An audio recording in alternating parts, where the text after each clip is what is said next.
30 months off antidepressants. I don't think many people realise that this has actually been an 8-year journey for me. My journey first started back in 2017. I'd been on antidepressants for 12 years at the time. 40 milligrams of citalopram for 9 years, and 3 years on Effexa 75 milligram.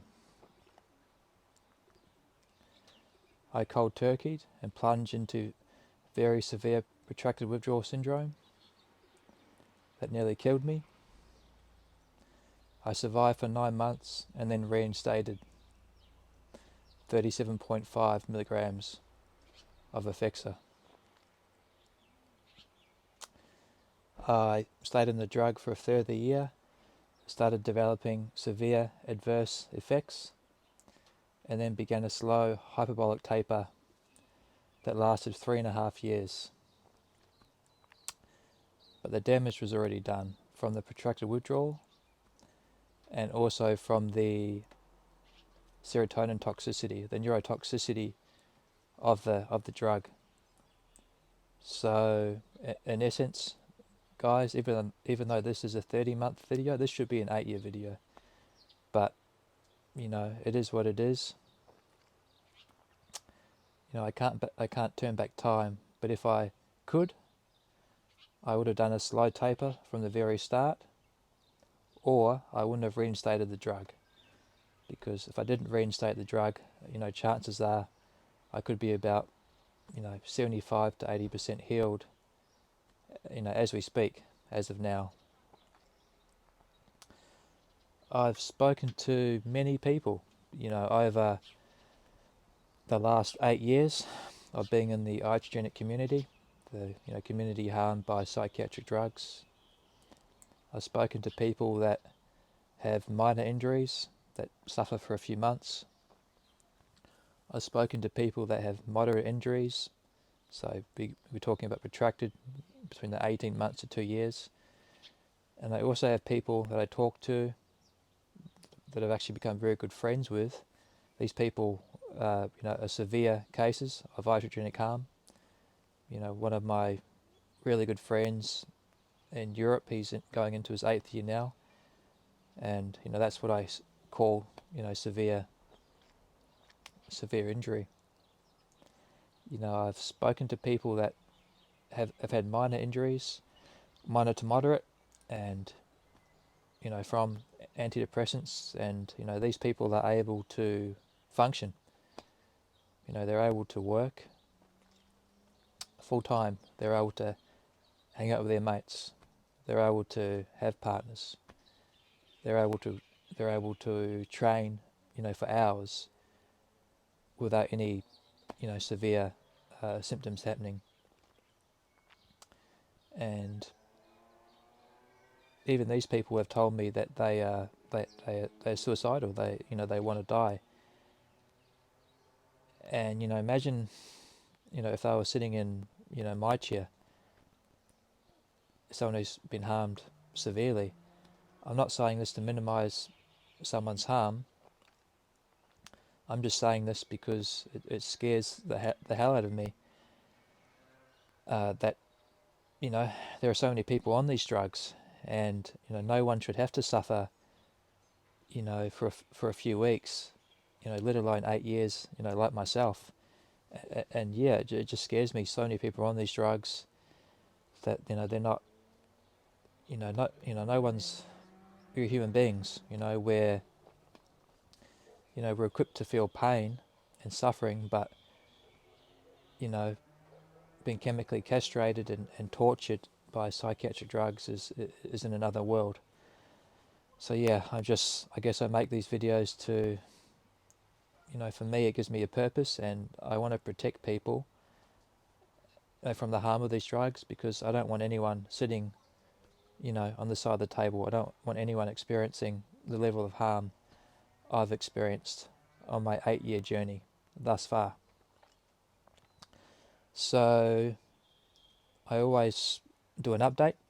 I go into the positives. Sorry, I go into the negatives and the positives, and then I finish off with a little quote or what have you. So, you know, I,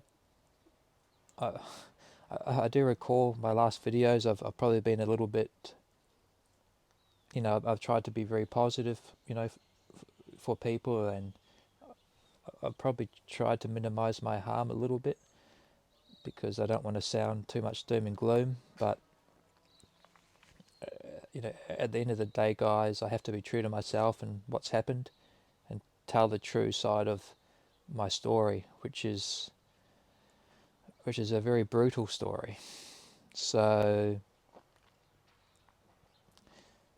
currently, you know, the negatives are all stemming from the protracted withdrawal injury and also the severe toxic encephalopathy, or the neurological injury from, you know, from the drug toxicity.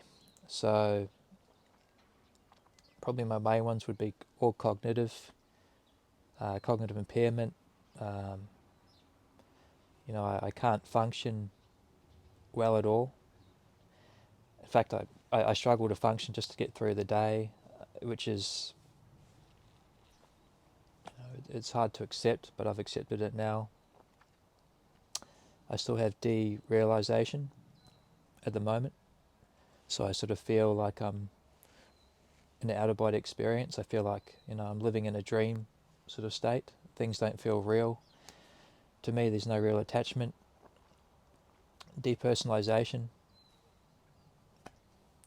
Who is Cole? I don't know who the fuck I am. I was drugged for 17 years. I'm still trying to find who I am. You know, my personality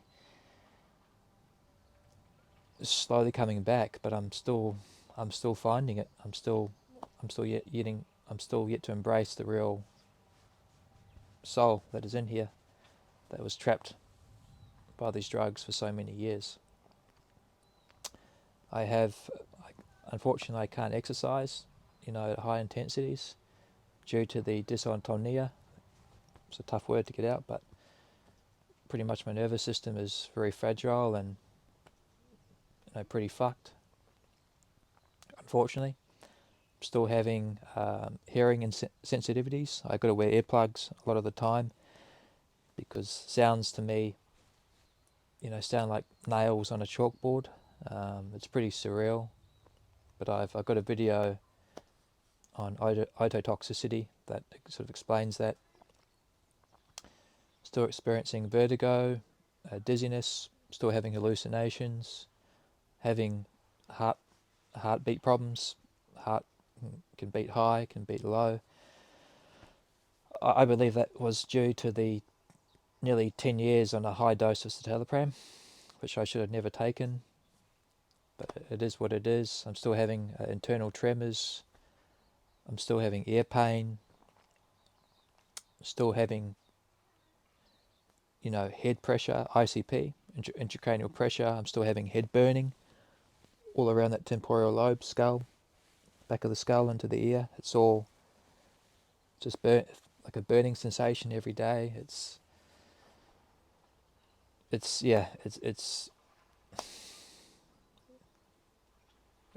unsurreal. I have no idea how I have dealt with it and lived with it for as long as I have. You know, I'm a competitive person. You know, ex-athlete. You know, this knee here, I've had five operations on this knee. I've had an ACL reconstruction. Currently bone on bone, grade 4, needs to be replaced. I live in chronic pain every day. This leg here, ruptured Achilles tendon. This leg here, broken bone, broken ankle, back. I've had spinal surgery, microdiscectomy, ruptured disc in my back. I've been for a lot of suffering and high level pain, trauma, you know, in my 38 years, but you know, nothing compares with the damage, the psychological and physical damage of these SSRI, SNRI antidepressant drugs. Nothing comes close. You know, if I could function, I'd love to be able to function, and do the things I want to do. So it's so frustrating for me having to sit here completely unable to do anything but wait and allow for my central nervous system and brain to heal. It's, try explaining that to a normal human being and they wouldn't believe you. But that's our reality. People have been severely harmed.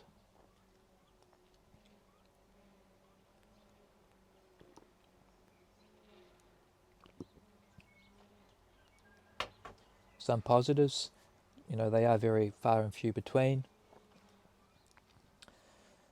But as you can maybe tell, I'm probably speaking a little bit faster, I'm a little bit more coherent.